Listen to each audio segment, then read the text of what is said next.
বিসমিল্লাহির রহমানির রহিম। সুফি ভাবধারা বিষয়ক আলোচনা অনুষ্ঠান গভীরে গহীনে সকলকে স্বাগত জানাচ্ছি। আসসালামু আলাইকুম। তারেক ভাই আজকে আমাদের সঙ্গে এসেছেন, সৈয়দ তারিক। উনি একই সাথে একজন সুফি এবং একজন কবি। ধন্যবাদ। সেই সাথে তারেক ভাইয়ের আরও নানা দিক থেকে নানা পরিচয় রয়েছে। আমরা আজকে কথা বলবো তারেক ভাইয়ের সঙ্গে। জি, দেবু ভাই। তারেক ভাইয়ের কাছে আমার আজকে আপনাকে আপনার ব্যক্তি জীবনের যে নানা পথ পেরিয়ে এসেছেন, আপনার নানা পরিচয়, আমরা সে সমস্ত বিষয়ে কথা বলবো। আপনি একজন কবি, একজন সুফি। আপনি প্রথমত কোনটা, কবি সৈয়দ তারিক নাকি সুফি সৈয়দ তারিক? প্রথমত আমি সৈয়দ তারিক। আচ্ছা, সুফি এই ট্যাগটা আসবার আগেই, মানে নিজেকে এই জায়গায় বুঝবার আগেই আমি কবিতা লিখতে শুরু করি এবং সেইভাবেই আমি অনেকদিন থাকি এবং সুফি এই এই অভিধাটি আমার সাথে সংযুক্ত হয় পরবর্তীতে। সুতরাং আমাকে আগে কবি বলা যেতে পারে। এই সুফিবাদ আপনার মধ্যে প্রথম কত বছর আগে এটা আপনার মধ্যে এটার প্রভাব বিস্তার করে? আচ্ছা, তাহলে একেবারে শুরু থেকে শুরু করি। আমার জন্ম একটা মুসলিম পরিবারে। একেবারে শৈশবে যখন মা বাবার কাছ থেকে এই ধর্মীয় জ্ঞান লাভ হয়, তখন প্রথম যখন মানে আল্লাহ সম্পর্কে আমাকে যে কনসেপশনটা দেওয়া হয় যে আল্লাহ জগৎ সৃষ্টি করেছেন, মা বলছেন যে ভালো কথা, আল্লাহ কি, আল্লাহ সম্পর্কে তখন জানতে আগ্রহ হয় যে আল্লাহ সব কিছু সৃষ্টি করে, তার সম্পর্কে তেমন কিছু জানা যায় না, তার বেশি বেশি প্রশ্নও করতে হয় না। তিনি ৭ আসমানের উপরে কোথাও থাকেন, তিনি সব কিছু দেখেন, সব কিছু শোনেন, সব কিছু নিয়ন্ত্রণ করেন, তিনি সর্বশক্তিমান। তো এইটুকু হচ্ছে আল্লাহ সম্পর্কে আমার শোনা প্রথম কথা। তো এই বিষয়টি আল্লাহকে বেশি তো চিন্তা এগোয় না। আমার কাছে কেমন যেন মনে হয় যে আল্লাহ বোধহয় খুব একটা একক কোনো সত্তা সব কিছুর উপরে। আমারও একটা কল্পনার ভেতরে যে আকাশে একটা নিঃসঙ্গ পাখি উঠছে, আল্লাহ ওরকমই একটা কিছু। এবং ওই সময় আর কখনো এরকম মনে হতো যে আমি হচ্ছে সেই পাখিটা, আমি হচ্ছে সেই রকম আল্লাহ, এরকম একটা ভাবনা মনে জাগতে চাইতো, কিন্তু আবার সেটা ভাবতে পারতাম, ভয় লাগতো। এটা হচ্ছে আল্লাহ সম্পর্কে আমার প্রথম মানে ধারণার সঙ্গে আমার যে ভেতর ভাবটা সেটা। এরপরে যখন আরেকটু বড় হলাম, তখন স্কুলে পড়ছে, তখন ওই গৌতম বুদ্ধ সম্পর্কিত একটা লেখা ছিল এবং সেখানে যে গৌতম বুদ্ধ এক সময় এরকম জগতের দুঃখ কষ্ট দেখে এর থেকে মুক্তি অর্জনের জন্য ধ্যান করতে বসলেন এবং ধ্যান করতে গিয়ে ধ্যানের মাধ্যমে তিনি বোধি বা জ্ঞান লাভ করলেন এবং তারপরে তিনি বুদ্ধে পরিণত হলেন। তখন আমার এই জিনিসটা কিন্তু এই বোধি জিনিসটা কী বা ধ্যান জিনিসটা কী, ধ্যান সম্পর্কে আমি যখন মুরব্বীদের কাছে জিজ্ঞেস করলে বলে ধ্যান মুসলমানদের করা লাগে, ওটা এটা ঠিক আছে, মুসলমানদের নামাজটাই ধ্যান, এরকম কিছু একটা বুঝ দেওয়া হতো। আচ্ছা ঠিক আছে, এই বিষয়ে ততটা তখন আর মানে একটা বুঝ নিয়ে থাকলাম। এরপরে ক্লাসেই ওই মহানবীর যে জীবনী পড়তে যখন তিনি হেরা গুহায় 15 বছর মোরাকাবা করছেন, মোরাকাবা মানেই ধ্যান, এই জায়গায় আমাদের সেই ধ্যানটাতে এখানে মহানবীও তো করেছেন। তো এটা আমাকে কেউ তখন সন্তোষজনক উত্তরটা দিতে পারেনি। কিন্তু ধ্যান বলে যে একটা ব্যাপার আছে এবং ধ্যানের মাধ্যমে প্রজ্ঞা লাভ করা যায় বা এরকম একটা কিছু বা গভীরতর জায়গায় যাওয়া যায়, এই ধারণাটা আমার ওই সময় হয়েছিল, তখন আমি ক্লাস 2, 3, 4 পড়ি। এরপরে আমি তো খুব ছোটোবেলা থেকেই বই পড়তাম, যখন বানান করে পড়তে শিখি তখন থেকেই ছেলেবেলায় যেটা হয় রূপকথার গল্প এটা ওটা, আর একটু বড় হতে হতে তারপরে নানা বিষয়ে নানা রকম বই পড়তাম। বই পড়ার সবসময় আমার একটা খুব প্রিয় একটা শখ ছিল। তো এই নানা বই থেকে এরকম নানা কিছু এইভাবে টুকরা টাকরা জেনেছি, কিন্তু তখনও এই বিষয়ে অতটা কিছু আসেনি। যদিও আমি যখন আমি বোধহয় 6-7 পড়ি, তখন আমার খালাদের ওই ডিগ্রি ক্লাসের বইয়ের মধ্যে তখন ওই দু একটা লেখা, উমর খৈয়াম সম্পর্কে লেখা, বরকতুল্লাহর লেখা, এরকম কিছু জায়গা করে ওই সব জায়গার ভিতরে কিছুটা এই ভাবধারা কিছুটা স্পর্শ পাই। এই পর্যন্ত এর বেশি। ও আরেকটি ঘটনা আছে, সেটা ছেলেবেলা থেকে আমার নানা একটু ধার্মিক মানুষ ছিলেন, আমার 3টি কবিতাও লিখতেন। আমার কবি হওয়ার পেছনে বা কবি হতে পারি বা না পারি, কবিতা লেখক হওয়ার পেছনে আমার এই নানার একটা ভূমিকা আছে। উনি জসিমউদ্দিন, সত্যেন্দ্রনাথ দত্ত, এদের কবিতার যে ভাষা, ছন্দ, এরকম ভাবে তিনি লেখা লিখতেন। তো ওই ছোটবেলা থেকে যে কবি হওয়ার একটা প্রবণতা আমার ভিতরে ছিল এবং সম্ভবত আমি যখন ক্লাস 6ষ্ঠ শ্রেণীতে পড়ি তখন থেকে আমি লিখতে শুরু করি নিজে। এই হচ্ছে ওইখানকার পর্যায়ে। আমি যখন আমি 9ম শ্রেণীতে পড়ি, 9ম শ্রেণীতে আমি বরং 10ম শ্রেণীতেই যাই। 10ম শ্রেণীতে যখন পড়ি তখন আমার জীবনে 2টি গুরুত্বপূর্ণ ঘটনা ঘটে। একটি ঘটনা হলো আমার টিন এজ প্রেমের তখন ব্রেকআপ হয়। প্রেমটা আগের বছর ছিল যখন আমি নবম শ্রেণীতে পড়তাম। তো ওইটার ব্রেকআপ হওয়াটা আমার জন্য খুব খুব একটা বেদনার একটা ব্যাপার ছিল, রক্তক্ষরণের একটা ব্যাপার ছিল। খুব আমি একটা ডিপ্রেশনের মতো অবস্থায় ছিলাম। তারপরে ওই সময়ের দিকে আমি আবার ওই যে যেহেতু নানা কিছু পড়ার অভ্যাস, ওই সময় আমি মার্ক্সবাদী কিছু রচনা পাঠ করি, বিশেষ করে ডায়ালেকটিক বস্তুবাদ। এইটা পড়ার পর আমার মানে ওই ডিপ্রেশন থেকে আমি আরেক দিকে চলে গেলাম। শুধু তখন যে ডায়ালেকটিক বস্তুবাদ পুরো আমি দেখতে পেলাম যে ঈশ্বরের যে কনসেপ্টটা, এটা যুক্তিবাদী চিন্তায় ঈশ্বর বলে কোনো কিছু নেই। এই জায়গাটা মানে এই ধারণাটা গ্রহণ করতে আমার কয়েকদিন আমার খুব আত্মরক্ষী অবস্থা যায়। মানে আমার ভিতরে যে বিশ্বাসটাকে আমি যুক্তি দিয়ে পরাস্ত করব, এটা আমার জন্য একেবারে মানে হৃদয়ে রক্তক্ষরণের একটা ব্যাপার ছিল। কিন্তু সেটা করলাম এবং তখন আমি এই ঈশ্বর বিশ্বাস মানে পারিবারিক সূত্রে ছেলেবেলা থেকে আমার যে বিশ্বাসটা ছিল, এটা আমার হয়ে গেল। আমি এবং আমার বন্ধুরা পরিচিতরা সবাই জানে যে আমি একজন আমার পরিচিত নাস্তিক। এই অবস্থা আমি অনেকদিন পর্যন্ত ছিলাম। উচ্চ মাধ্যমিক পাশ করার পর আমি যখন বিশ্ববিদ্যালয়ে ভর্তি হলাম ইংরেজি সাহিত্যে, আমি আগের থেকে সাহিত্য চর্চা করি এবং সাহিত্য চর্চাকে বিকশিত করবার জন্যই মূলত ইংরেজি সাহিত্য পড়তে গিয়েছিলাম। তা এখন আধুনিক সাহিত্য যেটা মডার্নিজম বলে, এই মডার্নিজমের কতগুলি নেতিবাচক দিক আছে। সেটা হচ্ছে ওই অবক্ষয়, হতাশা, ঈশ্বরে অবিশ্বাস, সংশয়, তারপর হচ্ছে মাদক ব্যবহার, মৃত্যু, আত্মহত্যা প্রবণতা, এই ধরনের অনেকগুলো দিক আছে আধুনিক সাহিত্যে, যেটা বদলিয়ার, কাফকা, কামু ইত্যাদি নানা যারা সাহিত্যিক আছেন, কবি সাহিত্যিক, তাদের রচনার মধ্যে আমরা এটা দেখতে পাই। এই জিনিসগুলো আমার উপর একটা ভালো প্রভাব তৈরি করে। যখন আমি অনার্স ফাইনাল ইয়ারে পড়ি, পরীক্ষা দেওয়ার আগে তখন আমি আর পরীক্ষা দিই না। এই পরীক্ষা না দেওয়ার একটা বড় কারণ হচ্ছে যে যেই আগ্রহ নিয়ে আমি সাহিত্য পড়তে গিয়েছিলাম, দেখলাম যে বিশ্ববিদ্যালয়ে আসলে সাহিত্য পড়ে ওই বিশ্ববিদ্যালয়ের ওই একাডেমিক ক্লাস থেকে সাহিত্য সম্পর্কে সে তেমন কিছু উপভোগ করবার মতো নাই। হ্যাঁ, নিজের কিছু তথ্য পাওয়া যায় এবং ক্লাসগুলি খুবই একাডেমিক এবং কয়েকজন শিক্ষককে ভালো লাগতো। বেশিরভাগ শিক্ষকের বক্তৃতা আমার কাছে একঘেয়ে লাগতো এবং আমি ক্লাস করাই একসময় বাদ দিয়ে দিয়েছিলাম। এবং শেষ পর্যন্ত আমার বলা হলো যে বিশ্ববিদ্যালয় আমাকে একটা সার্টিফিকেট ছাড়া কিছু দিতে পারবে না এবং আমার কোনো সার্টিফিকেট দরকার নাই। সার্টিফিকেট ছাড়াই আমি এই জীবনকে চালিয়ে নিতে পারবো। কারণ মানে যে জ্ঞানের জন্য যে আকর্ষণ সেটা আমার সবসময় ছিল, সেটা আমি নিজের মতো করেই করতে পারবো। আর আমি সবসময় একটু অফ ট্র্যাকে চলতে পছন্দ করতাম, সেই জন্য ওই গতানুগতিক সার্টিফিকেট দিয়ে চাকরি বাকরি করা, তার চেয়ে আমি আমার মতোই থাকবো। তো এইগুলো সব কিছু মিলে একটা সময় ওই যে অবক্ষয়, নেতিবাদ, ড্রাগস, আবার এদিকে পেশাগত মানে দিকটা, তখন একসময় আমার দরকার হলো যে আমার এখন পেশাগত জীবনে যাওয়া দরকার, কিন্তু আমি তো ওই ইউনিভার্সিটিটাই কমপ্লিট করে নেই। আর আরও কিছু ফ্যাক্টর আছে, কিছু প্রেমঘটিত ব্যাপার আছে আরও, এবং জীবনের আমার কিছু মানে অবদমিত অবচেতন মনে এবং ভুলে যাওয়া, মনে থাকার নানা কতগুলো ঘটনা আছে যেগুলো আমার উপর মানসিকভাবে নানা রকম চাপ তৈরি করে রেখেছিল আগের থেকেই। এই জিনিসগুলো সব মিলে এমন একটা অবস্থায় যাই যে তখন আমি একটা জড় বস্তুর মতো হয়ে যাই। মানে আমি আগামীকালকের দিকেও তাকাবার মতো কিছু না, আমি কেন বেঁচে আছে, কী করবে, এরকম ভাবনা কোনো পরিস্থিতি নাই। আমরা আগে থাকতাম ছেলেবেলা থেকে সবুজ বাগে। 93 সালে আমরা চলে আসি বাড্ডায়, আমার বাবা রিটায়ার করার পর এখানে একটা নিবাস তৈরি করেন। এইখানে আসার পর এই সময় থেকে আমি যেটা করি, আমি ড্রাগস বাদ দিয়ে দিলাম সম্পূর্ণ। এখন সিগারেট কিছুদিন খেতে সিগারেটটা পরে বাদ দিয়েছি। 2, আমি নিজেকে আবদ্ধ করে ফেললাম বাড়িতে, আমি বাড়ির বাইরে কোথাও যাই না। 3, আমি এই সময় বইপত্র পড়ি না, কিছু পড়ে আমি কবিতা লিখি। আমি এই সময় বেশ কিছু কবিতা আমি এই সময়ের দিকে লিখেছিলাম। 93 থেকে আমি বাড়িতে আবদ্ধ করেছি বোধহয় 94 বা 95 দিক থেকে ওই কিন্তু প্রমাতে শুরু করেছিলাম। তারপরে যেটা করে তখন আমি দেখলাম যে আমার এই জড়বস্তুর মতো অবস্থা। আরও কিছু কিছু গাছপালা এগুলো লাগাচ্ছিলাম, কুকুর বিড়াল এগুলোর সঙ্গে সময় কাটাচ্ছিলাম, এরকম একটা জায়গা।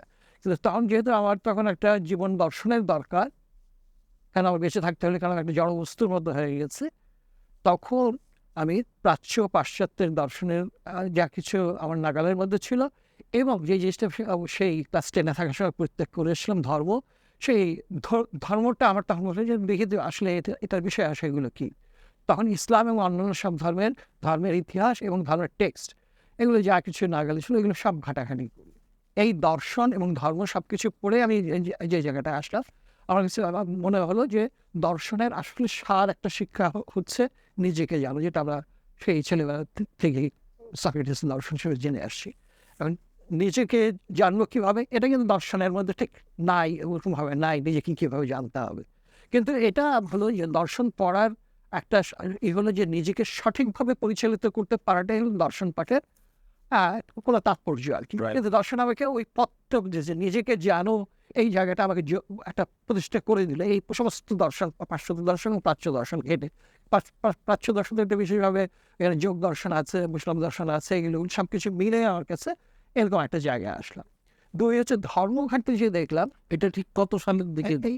আমি এই প্র্যাকটিসটা শুরু করেছিলাম 96 সালের দিক থেকে। আচ্ছা, তখন আপনি কি বিশ্ববিদ্যালয়ের ছাত্র? না, আমার বিশ্ববিদ্যালয়ের আমার ছাত্র জীবনের শেষ? ছাত্রজীবন আরো আগে আমরা ছিলাম 85 ব্যাচের, পরীক্ষাটা হয়েছে 87-এর দিক থেকে। ওই 87-এর পর থেকে তো আমি বিশ্ববিদ্যালয়ের দিকে আড্ডা দিতে যেতাম, কিন্তু আমার ছাত্রত্ব খুঁজে গেছে তা গজে গেছে, জি।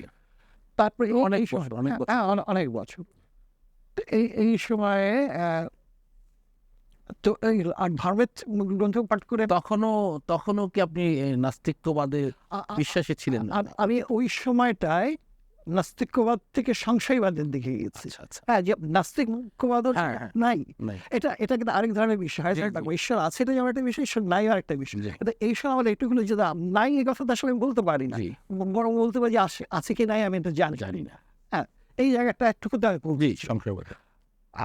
তো ধর্মগ্রন্থের ভিতরে থেকে আমি যেটা পেলাম যে সব ধর্মের ভিতরে একটা মূল সত্যের কথা বলা হয়েছে, একটা সত্য পেতে চায়, এবং এই সত্যটা ঈশ্বর, খোদা, ভগবান, এরকম একটা কিছু নাম আছে। কিন্তু কিছু ধর্ম বা ধর্ম প্রণালী, যা বৌদ্ধ বা জৈন, সেখানে ঈশ্বর বলে কোনো প্রকল্প নাই। কিন্তু তাহলেও মানে এই যে ঈশ্বর যে আমাদের ওটার সঙ্গে পড়ে আসে আগে, যে এই সত্যটা যে ঈশ্বর, এটা দেখা যাচ্ছে যে ধর্মের ব্যাখ্যার মধ্যেই আছে যে ঈশ্বর মানুষের ভেতরে এক সত্তা রূপে বিরাজ করে। আমাদের ছোটবেলায় যে মারা গেছে শুনছে সাত স্তরের উপরে থাকে, আমাদের মোল্লা মৌলবীরাও সেরকমই শেখায়। এখনো টিভিতে আমরা দেখতে যে না, কোরআনে আছে আল্লাহ আরশের উপরে বিরাজমান।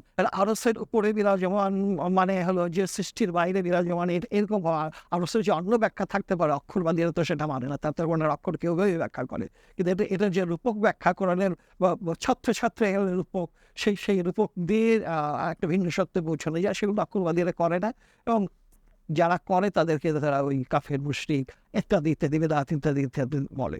আবার যে জায়গায় আসছিল, তো ধর্মের সেই সত্যটা, এবং এই সত্যটা দেখলাম যে আসলে সব ধর্মের একই। ওই ইসলাম ধর্ম, খ্রিস্টানিটি, হিন্দু, যে পরমাত্মা, খ্রিস্টানিটিতে যে ওই সেই ঈশ্বরের জগৎ কবে আসবে প্রভু? ঈশ্বরের জগৎ তোমার ভেতরেই আছে। হ্যাঁ, পরমাত্মা তোমার ভেতরেই আছে, তুমিই সেই। হ্যাঁ, তো এই জায়গাটা তাহলে যে পরম সত্যটা ভেতরে আছে, সেই সত্যটা পাওয়ার উপায় কি? সেই সত্যটা পাওয়ার উপায় হচ্ছে এমন একটা প্রক্রিয়া, যে প্রক্রিয়ার মধ্য দিয়ে একটা বিশেষ জায়গায় যাওয়া যায়। সেই জায়গাটা, এইটা ইসলাম ধর্মে যেটা বলে ফানাফিল্লা, বাকাবিল্লা, ওই হিন্দু ধর্মে এটা আছে মোক্ষ, এবং বৌদ্ধ ধর্ম যেখানে ঈশ্বর প্রকল্পটা, কিন্তু প্রক্রিয়াটা ওই একই, মানে সেই একই জিনিস, সেটা হচ্ছে নির্বাণ। সেটা হচ্ছে আছে মানুষের মুক্তির, চেতনার মুক্তির এমন একটা অবস্থা, যে অবস্থায় গেলে জাগতিক দুঃখ, কষ্ট, অজ্ঞানতা, আমিত্ব, এইসব জায়গা থেকে সে বেরিয়ে আসতে পারে।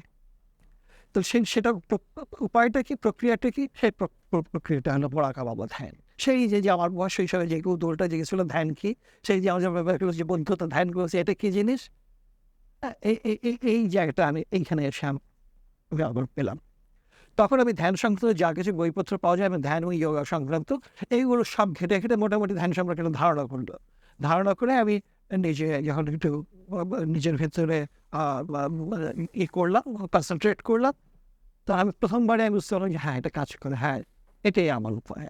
এই আমি আমার পথে পেয়ে গেলাম। এই যে কারণে আমার এত মানে কষ্ট বা দুঃখ বা যন্ত্রণা, যে আমি কিন্তু বলা হয়নি যে 91 সালে দিকে আমি তো একটা আত্মহত্যা প্রবণতায় ভুগতাম, এবং একসময় আমি আত্মহত্যার মানে সিদ্ধান্ত নিলাম। একটা হোটেল রুম ভাড়া করেছিলাম, এবং আমি প্রচুর পরিমাণ ঘুমের বড়ি খেয়েছিলাম।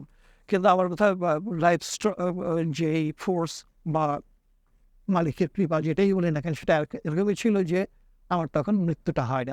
তো এই প্রথমবার ধ্যান করে যখন বুঝলাম যে না, হ্যাঁ, এখানে একটা মনের সংযুক্ত হয়ে নিজের ভেতরে ডুব দেওয়া যায়, নিজের ভেতরকে প্রথমবার ধ্যান করলেন মানে কি আপনি আপনার খেয়াল মতো ধ্যান করলেন খেয়াল নাকি মতো কোনো বিভিন্ন ধ্যান সংক্রান্ত বইপত্র পড়ে আমি এটাই বুঝলাম যে ধ্যানের একটা বেশ ধ্যানের নানা রকম পদ্ধতি আছে, কিন্তু সবচেয়ে বেশি গৃহীত পদ্ধতি হচ্ছে মনকে কোথাও কনসেন্ট্রেট করতে হয়, কেন্দ্রীভূত কোন একটা কেন্দ্রীভূত করতে হয়। তো আমি যেটা করলাম, আমি আমার ভেতর মনে মনে একটা যোগ চিহ্ন কল্পনা করে তার মাঝখানের বিন্দুতে ওইখানে আমি কনসেন্ট্রেট করলাম, জাস্ট এইটুকুই। তো এই কনসেন্ট্রেশন থেকে আমি দেখতে পেলাম যে এটাতে করে আমার মন মানে অন্তর্মুখী হয়ে নিবিষ্ট হচ্ছে এবং ভেতরের দিকে প্রফুল্ল। যাওয়া সম্ভব হচ্ছে। আমি জাস্ট পথের শুরুটা পেয়ে গেলাম। তারপর আমি নিজে এটা নানা রকমভাবে এটা চর্চাটা করতে লাগলাম। ধ্যান সংক্রান্ত তখন কিছু বইপত্র আমাদের এখানে যে তখন কোয়ান্টাম মেথড, সুলফাম মেথড এসব আসছে। এছাড়া ইয়োগার কিছু বইপত্র পড়ে নানা কিছু জায়গা থেকে মোটামুটি যে প্রিন্সিপালটা আমি বুঝে ওইটা দিচ্ছেন যে নিজের ভেতরে ঢুকতে হবে এবং এইভাবে একটা কনসেন্ট্রেশন, হ্যাঁ, প্রথমে রিল্যাক্সেশন, তারপর কনসেন্ট্রেশন, তারপর মেডিটেশন, এই প্রক্রিয়ার ভিতর দিয়ে যেতে হবে। এইটুকু আমি বুঝতে পারি, এইখান দিয়ে আমি শুরুটা করি। এই হচ্ছে আমার প্রথম, মানে এইখান থেকে আসলে আমার প্রক্রিয়াটা শুরু হয়। এই সময়ের দিকে আমাদের বাড়ির একাংশে এক ভদ্রলোক ভাড়া আসে, মাতেন সাহেব ওনার নাম। তো ওই ভদ্রলোক ওই সারাদিন এই লালনের গান শুনতেন, তারপরে মমতাজের গান শুনতেন, এই ধরনের গান বলতেন। তো উনি আমার সাথে এই কথাবার্তা বলতে বলতে ওই যে লালনের গানের যে সিম্বলগুলো আছে এইগুলো নিয়ে কথা বলতে শুরু করেন। যেহেতু আমি সাহিত্যের ছাত্রকে, যে ওই জায়গা থেকে কিছু কিছু সিম্বলের তার ব্যাখ্যা করে বা তার সাথে কথাবার্তা বলতে বলতে বুঝতে পারেন যে উনি একজন তরিকতের লোক। তরিকত বা পীর তরিকতের জগৎ সম্পর্কে তো আমার এর আগে আপনার পরিচয় ছিল না। কোনো পরিচয় তো ছিলই না। ওই হুমায়ুন আজাদ আমার শিক্ষক এবং আমার একজন প্রিয় মানুষ। উনি যেরকম বলেন যে পীর ফকির মানেই ভণ্ড, আমি ঠিক সেটাই মনে করি। জি। পীর ফকির মানেই ভণ্ড, এটার প্রতি আমার কখনো মানে পজিটিভ দৃষ্টিভঙ্গি ছিল না আর কি। তো এটা আছে, কিন্তু আমার ঠিক আছে, আমার তো এখন তো সব কিছু বিষয়ে কৌতূহল জাগবার। তো উনি এই তরিকত সম্পর্কে নানা রকম কথা বলতেন, যার অনেক কিছুই হচ্ছে একটু রহস্যময়, একটু এটা ওটা বা আমার যুক্তির সঙ্গে মেলে না। অনেক সময় নানা রকমভাবে একটু তর্ক হতো, কিন্তু কৌতূহল নিয়ে আমি জানতে চাইতাম, বুঝতে চাইতাম। তো উনি হচ্ছে আমার প্রথম মানুষ যার মাধ্যমে যিনি একজন তরিকতের ভেতরে, এবং যার সঙ্গে আমি এটা নিয়ে কথা বলছি। এবং ওনার সাথে আমি করে আবার একটা মাজারের অভিজ্ঞতা ঠিক এইভাবে আমার আর ছিল না। তো হাইকোর্টের মাজার বা মিরপুর মাজার, তার সাথে যে মাজারে কী করে, কীভাবে কী হয়, এই জিনিসটা। এবং উনি আমাকে পরিচয় করে দেন আমার এখন পরবর্তীতে আমার গুরু ভাই প্রথমে একজন। তারপর ওনার কথাবার্তা, উনি একজন দর্জি ছিলেন, তো ওনার কথাবার্তা একটু এক্সেন্ট্রিক ধরনের ছিলেন। পরে বলে যাচ্ছে ঠিক আছে, বাবার জাহাঙ্গীরের বইপত্র সম্পর্কে কার কাছে পাওয়া যাবে, কী আলোচনা করা যাবে। তখন উনি ওরা বাবা বাদান সাহেবকে রেফার করেন যে ওনাকে মাসুদ ভাইয়ের কাছে নিয়ে যান। তো এই মেহেদি মাসুদ ভাই বাবার একজন প্রিয় খলিফা, অনেক কিছু হেলেন বলছেন, উনি হবিবে ডাক্তারি করতেন। আমি প্রতিদিন বিকেলে হাঁটতে যেতাম, পথে ওনার দোকান, আমি ওনার দোকানে বসতাম এবং ওনার সাথে কথাবার্তা বলতাম। ওনার সাথে আমার অনেক তর্ক হতো, কারণ আমি আমার তখনও ওই ন্যাশনালিজম কাজ করছে। কাজে উনি বিশ্বাস থেকে, আবেগ থেকে বা যেই কথাগুলো বলতেন, তার অনেক কিছুর সঙ্গে আমার হতো, তর্ক হতো। কিন্তু তারপরেও আমি মানে এই তর্কটা আমি বুঝতে চাইতাম যে এর বিষয়গুলো কীরকম কী। তারপর একসময় আমি বললাম যে আমি ওই বাবা জাহাঙ্গীর বই পড়তে চাই। উনি আমাকে বই দিলেন, বাবা জাহাঙ্গীরের বই দিলেন। প্রথমে বোধহয় মারিফতের বাণী দিয়েছে, মারিফতের গোপন কথা, আর সদরুদ্দিন চিশতি সাহেবের কোরআন দর্শন। প্রথমে আমি ওই বাবা জাহাঙ্গীরের বইটা পড়লাম। আর বাবা জাহাঙ্গীর সম্পর্কে আমার একটা পূর্ব ধারণা ছিল, তখন আমার এই নাস্তিকবাদের যুগ, এরশাদের আমলে তার মারিফতের গোপন কথা বইটা ব্যান্ড হয়েছিল। তখন আমি একেবারে নাস্তিকই। কিন্তু যেহেতু যে কোনো গ্রন্থ নিষিদ্ধকরণের বিপক্ষে আমাদের অবস্থান ছিল, এই কারণে এটা যে এই বইটা নিষিদ্ধ হয়েছে, এটা কি বইটা আমি হাতে পেয়েছি, কিন্তু মারিফতের মারিফত দেখে আমার আর বেশি একটা আগ্রহ জাগেনি তখন বইটার প্রতি। এখন যখন আমি বইটা পড়লাম, বইটা পড়লে আমি খুবই অবাক হয়ে গেলাম যে ধর্মের যে এরকম ব্যাখ্যা হতে পারে, যেই কারণে আমি একসময় নাস্তিক হয়েছিলাম যে এই জিনিসগুলো তো মানে এগুলো তো অযৌক্তিক কথাবার্তা। কিন্তু এইখানে দেখলাম যে ধর্মের যে ঈশ্বর সম্পর্কে বলা আছে, ঈশ্বর মানে হচ্ছে যত রকম নামগুণ আছে সব কিছুর সমন্বিত রূপটি, সব কিছুর মানে ঈশ্বর মানে টোটালিটি যা সব কিছুকে ধারণ করে। তা এই কনসেপশনটা মোল্লাদের এই শান্তাসমানের একজন সৃষ্টি করতে, যে মানুষের ভাগ্য নিয়ে খেলে, এদেরটা তো ডিফারেন্ট জিনিস, এবং তাকে রিয়েলাইজ করা যায় তিনি আমাদের ভেতর থেকে ওইগুলো আপনার ভেতর যে সাম্যবাদী চেতনা ছিল আগে, মারেফতের, আমি যদি ভুল না বলে থাকি, মারেফতের গোপন কথায় কিন্তু সেই সাম্যবাদী চেতনাটা খুব এটাও আমাকে একটু করেছেন যে হ্যাঁ তাই যে এরকমভাবে এই ব্যাখ্যাগুলো শেষে দিয়ে ওই সূরা মাউন ইত্যাদি দিয়েছে, যেভাবে দেখেছে, এটা খুবই স্ট্রাইকিং একটা ব্যাপার। এবং এটা এবং এই সামগ্রিকভাবে এটা স্ট্রাইকিং, যে কোনো মানুষই যে ওখানে ওখানে তার ওই বইয়ের মধ্যে তার মূল কথাটাই হলো যে ইসলামে ব্যক্তিগত সম্পত্তির কোনো সুযোগ নাই। এবং আসলেই এটা তো মার্কসেরই বা এঙ্গেলসেরই কথা যে কীভাবে ব্যক্তিগত সম্পত্তির উদ্ভব হয়, এবং আসলে আমাদের যে ইগো, সেই ইগোটা কিন্তু এগুলোর সাথে সম্পর্কিত। এই ব্যক্তিগত সম্পত্তি, এই আমার সন্তান যেন থাকে দুধে ভাতে, আমার সন্তানের কথাই ভাবছি, সকল সন্তান যেন থাকে দুধে ভাতে, সেটা আমরা ভাবি না। তো বাবা জাহাঙ্গীর এই বইটা পড়ে তো আমি প্রথম পাঠে তার 60% আমি এগ্রি করলাম, এবং অবাক হলাম যে আসলে ধর্মের তো এরকম ব্যাখ্যাও হতে পারে। তো আমরা তো মোল্লাদের ব্যাখ্যা বা তাদের ওই ভাবধারা এগুলো নিয়েই ভাবতাম। ঠিক তেমনি সদরুদ্দিন চিশতি সাহেবের যখন ওই কোরআন দর্শন পড়লেন, তখন আমি আরেক দফা অবাক হলাম যে কোরআনের যে এরকম ইন্টারপ্রিটেশন হতে পারে। তো এটা তো ভালো লাগে। তারপরে একদিন আমি ওই মাসুদ ভাইকে বললাম যে আমার তখন মনে হলো যে আচ্ছা, আমি তো নিজে ধ্যান চর্চা করছি, কিন্তু এই জিনিসগুলো যারা আমাদের এখানে চর্চা করছে, যে পীর ফকিরদের ভেতরে এই চর্চাগুলো আছে, একটু তাদের কাছে যাওয়া, তাদের সংস্কৃতি দেখা, তার কী বলেন, আসলে কি এটা তো আসলে জানা উচিত। তো এটার থেকে এই কৌতূহল থেকে আমি তাকে বললাম যে আমি বাবা জাহাঙ্গীর দরবারে যেতে চাই, আমি একটু দেখতে চাই। তখন এটা কত সালের কথা? এটা কতটা তাকে আমি বলেছিলাম সম্ভবত 98 বা 99 সাল। তো আপনি সুফিবাদে ক্রমশ ধীরে ধীরে ধীরে ধীরে হ্যাঁ, এই দিকটা, কারণ এই দিকটা ওই যে আমি চর্চা করছি, তখন আমি এই সংক্রান্ত আরও পাঠ করছি, আর আমার মনটা তখন এই দিকে যে আমার বইটাই এই দিকে, কারণ দেখছি আমার এই চর্চার সঙ্গে, আমার অন্বেষণের দিকে, আমার লক্ষ্যের দিকে এটারই মিল আছে। এটাই হচ্ছে আমার ফল। প্রচলিত ইসলাম ধর্মে আমরা যে দেখি যে যেটা আমরাকে বলি ইসলামী শরীয়ত, সেখান থেকে এবং অধিকাংশ মানুষের যে দৃষ্টিভঙ্গি, সেখান থেকে নাস্তিক্যবাদকে একটা ঘৃণার জায়গায় রাখা হয়েছে, কিংবা আমি বলবো যে এই নাস্তিক কথাটাকে একটা গালিতে রূপান্তরিত হয়েছে। আমি বলছি না নাস্তিকতা খুব প্রশংসার জায়গায়, সেটাও বলছি না। আমি বলছি যে প্রচলিত দৃষ্টিকোণ থেকে নাস্তিক্যবাদ একটা গালির জায়গায়, ঘৃণার জায়গায় চলে গিয়েছে। এখন আপনি সুফি মতাদর্শে বিশ্বাসী, আপনার অবস্থান থেকে নাস্তিক্যবাদকে আপনি কিভাবে দেখেন এই মুহূর্তে? এই মুহূর্তে আমি বিশ্বাসীদের চাইতে নাস্তিকদের সুফি হওয়ার সম্ভাবনাকে বেশি দেখি। কারণ বিশ্বাসীরা কোনো না কোনো ঘেরাটেপের মধ্যে থাকে, তারা ওইটার বাইরে আর কিছু চিন্তা করতে পারে না, ভাবতে পারে না, যেতে চায় না। কিন্তু আসলে কিছু জিনিস আমাদেরকে বিশ্বাস করে মেনে নিতে, গণিত করতে গেলে আমাদের কিছু জিনিস বিশ্বাস করতে হয়, ধরে নিতে হয়, এটা আছে। কিন্তু আলটিমেটলি আসলে জানা হচ্ছে এক জিনিস। তারপর এই ঈশ্বর বা খোদা, ভগবান, আল্লাহ বলেন যদি কেউ থাকেন, এবং তাকে যদি জানা সম্ভব হয়, তাকে যদি উপলব্ধি করা সম্ভব হয়, এবং সেটা হয়েছে সাধকদের, হয়েছে সেগুলো আমরা পড়েছি, তাহলে ওইটা হচ্ছে আরেকটা জিনিস। তাকে বোঝাটা, তাকে বুদ্ধি দিয়ে বোঝাটা যেমন একটা ব্যাপার, তেমনি তাকে অভিজ্ঞতার ভিতর দিয়ে বোঝাটা, সেটাও একটা ব্যাপার। তাহলে এই যেই পরম আমাদের এটা সৃষ্টির একটা সমস্যা হলে, যখন আমরা সৃষ্টির স্রষ্টা এই দ্বৈতবাদ করি, শরীয়ত মূলত এই জায়গাটাই করে, সৃষ্টি ও স্রষ্টাকে দুইটা আলাদা করে। এখন স্রষ্টা যদি একটা অসীম অস্তিত্ব হয়, তাহলে অসীমের বাইরে কোনো কিছু থাকতে পারে না। তাহলে এই সৃষ্টি জগৎ সেই অসীমের ভেতরে, এটা হলো 1 নম্বর কথা। এবং এই সৃষ্টির ভেতরে সেই অসীমও বিদ্যমান, কারণ অসীম সর্বত্রই বিদ্যমান। তো এই কথাটা প্রচলিত শরীয়তের জায়গাটা থেকে মানে না। কিন্তু এইটা এই আধ্যাত্ম ধারার যারা চর্চা, এটা শুধু ইসলামী না, অন্যান্য ধর্ম, হিন্দু ধর্ম, খ্রিস্টানিটি, সেসব জায়গাও দেখা যাবে যে এইভাবে সেটা দেখছেন।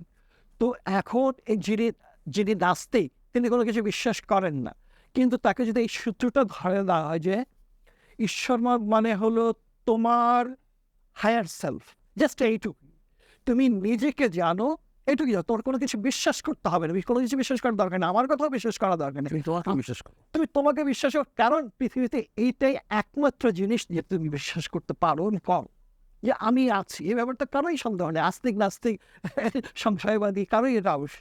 তো যেই আমিটা আছে, সেই আমিটাকে আমি জানতে চেষ্টা করতে পারি, কারণ আমাকে জানা শুরু করা যায়। তো এই জানাটা যখন এগিয়ে যায়, তখনই নিজের ভেতরে কোনটা আমার সীমা, কোনটা আমার শয়তান, এই শয়তানকে জানাটা একটা গুরুত্বপূর্ণ ব্যাপার আল্লাহকে জানার আগে। কারণ এই শয়তানটাই আমাদের বেশি কাছে, মানে এই শয়তানটা আর কিছুই না। শয়তান হয়েছিল কারণ সে বলেছিল আনা খায়রুম মিনহু, আমি তার থেকে উত্তম। এটা হচ্ছে ইগো। কি তুমি অহংকার করলে তুমি বহিষ্কার হও।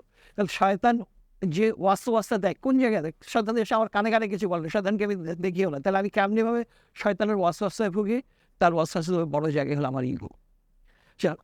আমাকে একটা কিছু আমি এটা চাই, ওই যে আমার সন্তান জানে আমার, ঠিক তেমনি আমাকে কেউ একটা বকা দিল, গালি দিল, আমার কি আমার এই কথা বললো, হ্যাঁ, এই নানানভাবে। এবং এই ইগোর সমস্যার কারণেই জগতের বেশিরভাগ সমস্যা, এত ডিপ্রেশনে কেউ আত্মহত্যা করছে, কেউ ড্রাগস খাচ্ছে, কেউ এটা নানা রকম জগতের সমস্যা। এবং আমাদের সমস্ত দুঃখেরও একটা বড় কারণ হলো নিজের এই ইগোটা। আমি অন্যের সঙ্গে কী আচরণ করবো, আমি কী চাইবো কী চাইবো না, সব কিছু আমার ইগোর ভিতরে হয়। কাজে এই ইগোটাকে বুঝতে পারা এবং এই ইগোটা যে আমাকে নিয়ন্ত্রণ করছে, আমাকে আবৃত্ত করে রেখেছে, এইটাকে যদি আমি ভেঙে দিতে পারি, আমার ইগো নাই হয়ে যাবে, একেবারে ইগোমুক্ত মানুষ। হয়তো আমি বুদ্ধের থেকে উদাহরণ দিয়ে দেখাতে পারবো যে বুদ্ধের এখানে বুদ্ধের ইগো কাজ করছে না, দেখানো সময় এটা আমি আর অন্য কারোর নাম বললাম না, কারণ বললে আবার গলা কাটার ব্যাপার থাকবে, কিন্তু ব্যাপারটা দেখানো যাবে। জি। তো তাহলে সেটা হচ্ছে নাই করা না, করার হচ্ছে আমার ইগোটাকে চেনা এবং এটাকে নিউট্রালাইজ করা। আমি জানি এটার উপরে থাকতে পারে, এটা যেন আমার প্রভু না হয়। এটাই যদি হয় তাহলে আমার হায়ার সেলফটা, যে আমার ভেতরে আল্লাহ কি, আল্লাহ হচ্ছে ভাসমান সত্তা, যিনি সব কিছু দেখেন শোনেন, যিনি সর্বশক্তিমান। সর্বশক্তিমান কিন্তু সীমিত সর্বশক্তিমান। সীমিত মানে এই অর্থে তিনি জাগতিক কোনো সিস্টেম ইন্টারফেয়ার করেন না। নাহলে দুনিয়াতে এত অন্যায়, তিনি রহমানুর রহিম, অথচ এই রেপ হচ্ছে, এই খুন হচ্ছে, এটা হচ্ছে, ধ্বংস হচ্ছে, আল্লাহ কোনো কিছুতে তো বাধা দিচ্ছেন না, তারপরে এই ইন্টারফেয়ার করবেন না, এটার ওপরে আছেন। তবে এটা তিনি সব কিছু জানেন, এই ব্যাপারে মানে আস্তিক কারো সন্দেহ নাই। আমিও যদি সেরকমভাবে সব কিছু জানতে শুরু করি, সব কিছু মানে আমি নিজে কি, আমার ভেতরে কি হচ্ছে না হচ্ছে, আমার ভেতরে ভালো কোনটা, মন্দ কোনটা, মন কি চাচ্ছে না হচ্ছে, কখন রাগ হচ্ছে, কখন ঘৃণা করছে, কখন ঈর্ষা হচ্ছে, কখন কি হচ্ছে, কোনটা লুকোচ্ছে, কোনটা চালাকি, এভরিথিং আমি যদি শুধু দর্শকের মতো এটুকু দেখি, তাহলে আমার ওই ঈশ্বরের দিকে যাওয়া, মুক্তির দিকে যাওয়া, আত্মজ্ঞানের দিকে যাওয়া সবটা হয়ে যায়। এবং এইটা হতে চলে, এইগুলো যে আমাকে সবসময় ইয়ে করছে, নিয়ন্ত্রণ করছে, এর থেকে যখনই আমি ওপরে উঠতে থাকি, ওই যে আল্লাহর দিকে যাচ্ছি, এবং তখন আল্লাহর গুণগুলো আমার ভেতরে আছে। আমি তো ভালোবাসতে পারি, আমি তো জানি, আমি তো মানুষের জন্য সেবা করতে পারি, সব গুণই আমার ভেতরে আছে, সবার ভেতরে আছে। সেই গুণগুলো যখন বিকশিত হয়, সব কিছুর প্রতি, সেই জগতের সর্বসত্তার প্রতি একটা ভালোবাসার বোধ সৃষ্টি হয়। আমি তুমির এই জায়গাটা কমতে থাকে, মানে এই জায়গাটা যখন কেউ যায়, তো তার নিজের জীবনটাই আনন্দের হয়, কারণ তার দুঃখের কারণ তো সে নিজে। তার ইগোটাকে দুঃখ দিচ্ছে, তার চাহিদাটাকে দুঃখ দিচ্ছে, তার লোভটাকে দুঃখ দিচ্ছে। তো এইগুলোর থেকে সে যায়, তখন তার দুঃখ চলে যাচ্ছে এবং অন্য মানুষ তার দ্বারা উপকৃত হচ্ছে, আনন্দিত হচ্ছে, তাকে দেখলেই মনে হচ্ছে ভালো লাগছে। এটা হচ্ছে যে বুদ্ধ এই জিনিসটাই তো, যে সে যখন একজন অসুস্থ মানুষ, একজন বৃদ্ধ মানুষ এবং একজন মৃত মানুষকে দেখে খুব বিমর্ষ, তখন দেখলো যে রাস্তা দিয়ে এক লোক হেঁটে আসছে, তার গায়ে নাই, তার কাপড় চোপড় কিছু নাই, এবং ছাই মাখা, কিন্তু তার মুখে অপূর্ব উজ্জ্বল হাসি। সঙ্গীকে জিজ্ঞেস করলেন কে এলো? উনি একজন সন্ন্যাসী, উনি সংসারের মায়া পরিত্যাগ করেছেন, এই জন্য তার এই আনন্দময় অবস্থা। তো এইরকম একজন, যে অনেকে বলে এরকম ধ্যান করে চুপে চুপে কাজ করে না, এটা থেকে জগতের কি উপকার? এই লোকটা এই লোকটা যদি শুধু বসেই থাকে, একে দেখে একটা মানুষ শান্তি পায়, একে দেখেই মনে হয় যে ওনার কাছে একটু বসলে আমার মনে একটা শান্তি পাবো, ওনার কাছে আমার এই সমস্যাটার কথা বলি, উনি হয়তো একটা পরামর্শ দেবে, যেটা দ্বারা আমরা উপকৃত হব। এইটাই জগতের অনেক বড় উপকার, যে যাকে দেখলেই মনে শান্তি জাগে, যাকে দেখলেই মনে হয় না জীবনের একটা ইতিবাচক দিক আছে, একটা ভালো কিছু আছে, তিনি একটা জগতের জন্য নিয়ামত স্বরূপ। এই জায়গায় যাওয়ার জন্য এই প্রক্রিয়াটা একজন নাস্তিকের জন্য এটা তত সমস্যা না, কারণ তাকে শুধু এইটুকু যে তুমি তোমার নিজেকে জানো, তুমি তোমার নিজেকে ওই নিজের সমস্যাগুলোর থেকে মুক্ত হয়ে আপনি কি আমরা কি তাহলে ধরে নিতে পারি যে একজন আধ্যাত্মবাদের গভীরে প্রবেশ করার আগে নিজেকে একটু ভেঙে চুরে নিজেকে ভাঙাটা দরকার? কারণ ওই যে এখন ওই সালাফি ওয়াহাবি এদের যে বিশ্বাসের যে প্যাটার্ন, এখান থেকে আপনি আধ্যাত্মবাদের দিকে যেতেই পারবেন। ওখানে প্রতি মুহূর্তে এইখানে বলা হয়েছে, এই নিয়ম দেওয়া হয়েছে, এই কথা এখানে আছে, আপনি ওর বাইরে যেতেই পারবেন। এটার ইন্টারপ্রিটেশন কি, কোরআনের ইন্টারপ্রিটেশন কি, মহানবীর একেবারে নতুন ফরম্যাট করে, মানে যেটাকে বলে মেমোরিকে ফরম্যাট নতুন একদম নতুন ভাবে নতুন করে শুরু করা, এটাকে বোঝায়। আচ্ছা, আর একটা বিষয় হচ্ছে, আপনি বললেন যে আপনি একটা সাম্যবাদী চেতনা একসময় ছিলেন, এখনো আছেন আমার ধারণা, সাম্যবাদিত্বের সাথে তো আর আধ্যাত্মবাদের কোনো সাংঘর্ষিক বিষয় নেই। তো মানুষের অধিকার, যেটাকে আমরা সুফি ইসলামী পরিভাষায় হক্কুল ইবাদ বলি, যে অন্যের অধিকার, এই বিষয়ে আধ্যাত্মবাদে যেরকমভাবে বলা হয়, হয়তো প্রচলিত শরীয়তে সেটা অতটা হয়তো বলা হয় কিনা অতটা আমার জানা নেই। আধ্যাত্মবাদে মানুষের অধিকার, অন্যের অধিকার সম্পর্কে এই সম্পর্কে কি বলা হয়েছে? আধ্যাত্মবাদী এইখানে যখন পৃথিবীরা ধর্ম প্রচার করতে আসেন, তারা কি করেন? জঙ্গল কেটে খানকা বানালেন। সেই খানকাগুলি ছিল জ্ঞান বিতরণের জায়গা, সেইখানে ছিল খাদ্য বিতরণের জায়গা, পানি বিতরণের জায়গা, সেই জায়গা ছিল শিক্ষা দেওয়ার জায়গা। অর্থাৎ মানুষকে মানে জাগতিক অর্থেই এগিয়ে নেবার এবং তাদেরকে আধ্যাত্মিকতার দিকে এগিয়ে দেওয়ার জন্য তাদের এই প্রয়াস। তো এই সুফিরা, সুফি ভাবধারাটা মূলত ব্যক্তিকেন্দ্রিক, কিন্তু এখানে যে অনেক দরবার আমরা সেটা এখানে দেখি যে হ্যাঁ অবস্থা এত খাসি যায়, এত গরু যায়, এত, কিন্তু এখানে যে বিভিন্ন দরবার যে হাসপাতাল আছে, যেখানে যে বিভিন্ন সেবামূলক কার্যক্রম আছে, এইগুলো তো আমরা উল্লেখ করি না। তো এইগুলো হচ্ছে ওই হক্কুল ইবাদের কিছুটা ব্যাপার।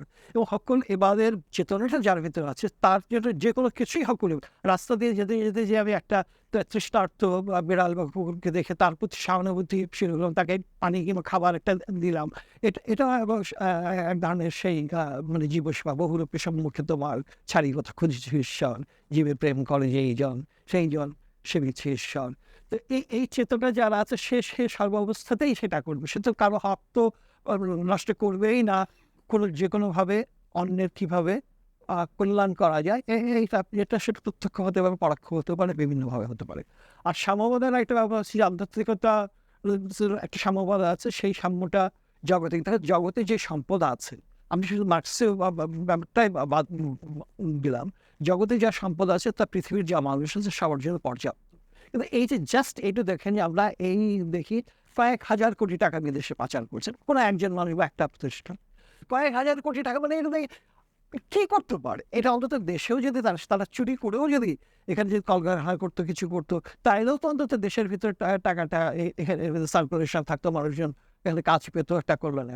তো এই যে জায়গাগুলো, এই সব অন্যায় থেকে তো জগৎকে একটা সিস্টেমের ভেতরে যদি আনা হয়, সমস্ত সম্পদে যদি সবার অধিকার থাকে, এখন কাঠখোট্টাভাবে বা কমিউনিজম হতে হবে সে কথা আমি বলছি না, কিন্তু আরো নানাভাবে আমরা এই ব্যাপারটা ভাবতে পারি যে এইগুলো হচ্ছে বাইতুল মাল, সকলের সম্পত্তি। ব্যক্তিগত কারো, কেউ হয়তো মুরগি খেতে পছন্দ করে, কেউ খাসি খেতে পছন্দ করে, এগুলো আলাদা। কেউ মুরগি পালছে, কেউ মাছ চাষ করছে, এগুলো ব্যক্তিগতভাবে কিছু থাকতে পারে। একেবারে সম্পূর্ণ বাদ দেওয়া মানুষের পক্ষে সম্ভব না, এটাও বুঝি। কিন্তু ওই এরকমটুকু করে এরকম জগতের সব কিছুকে কীভাবে একটা বন্টন ব্যবস্থা করা যায়, এটা নিশ্চয়ই মানুষেরা ভাবছেন বিভিন্ন সময়, এগুলো ভেবে আসছেন। একটা আধ্যাত্মবাদীরা নিশ্চয়ই এটাকে ওই অর্থে মানসিকভাবে সমর্থনই দেয়। সুফিবাদে প্রবেশের আগের সৈয়দ তারিক এবং এখন বর্তমান সময়ে একজন পরিপূর্ণ সুফি ব্যক্তিত্ব সৈয়দ তারিক, আপনি কোন সৈয়দ তারিককে সুখী, প্রশান্ত মনে করেন? না, অবশ্যই। কারণ শৈশব থেকে আমার এখানকার আসার আগে পর্যন্ত, হ্যাঁ, এই সময় তো জীবনে নানা রকম ভালো মন্দ দুঃখ নিয়ে, এবং শেষে আমি বলেছি যে এমন একটা বিপর্যয়কর অবস্থায় ছিলাম, এক, আমি আত্মহত্যা করবার উদ্যোগ নিয়েছি, দুই হচ্ছে আমি বেঁচে আছি কিন্তু একটা জড় পাথরের মতো। তো সেই জায়গা থেকে যে আমি বেরিয়ে আসতে পেরেছি, এটাই আছে আমার প্রাপ্তি। আমার মানে আসলে ওই জায়গায় ব্যক্তিগতভাবে আর চাওয়া পাওয়ার তেমন কিছু নেই। আমি এখন যে জায়গায় আছি এখান থেকে আরও অনেক উঁচু, অনেক গভীর, অনেক দূরে যাওয়া সম্ভব।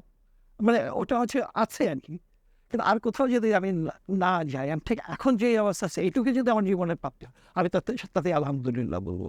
কারণ হচ্ছে আমি যে অবস্থা থেকে এসেছি এবং এখন যে অবস্থা আছে, আমি একজন সুখী মানুষ, আমি একজন আনন্দিত মানুষ, এবং আমার কাছে অনেক মানুষ আসে যাদেরকে আমি হয়তো এই বিষয়ে বলতে পারি আর কি। তো সুতরাং ওই অর্থে নিশ্চয়ই এখনই আমি একজন সুখী মানুষ।